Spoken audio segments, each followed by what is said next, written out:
ঝড় নিয়ে ফিরছে রাজনন্দিনী, আর সেই ঝড়ের মুখ কিন্তু একেবারেই চেনা এবং ভীষণ শক্তপোক্ত। পর্দায় দেখা যাবে কবে থেকে।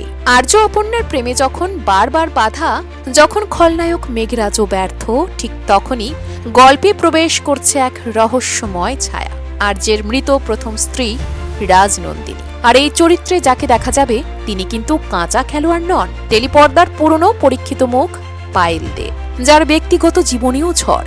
বিয়ের আগেই ধেয়ে এসেছিল সাবধান বাণী, কিন্তু শোনেননি।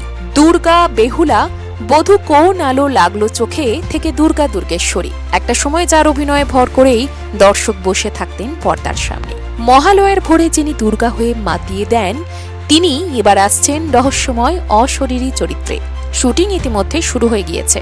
যখন চিরদিনই তুমি যে আমার রেটিং চার্ট থেকে ছিটকে পড়েছিল, আর্য অপর্ণার রসায়নও ধরে রাখতে পারছে না দর্শককে, ঠিক তখনই পায়েলের এন্ট্রি।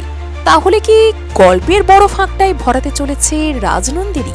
রহস্য, রোমাঞ্চ আর অতীতের অদৃশ্য উপস্থিতি সব মিলিয়ে একটা জমাটি মোড় বলতেই পারেন। কিন্তু পর্দার বাইরেও কি কম ঝড় পায়েলের জীবনে? টলিউড ইন্ডাস্ট্রিতেই আলাপ, সেখান থেকেই প্রেম, তারপর বিয়ে। স্বামী অভিনেতা দৈপায়ন দাস।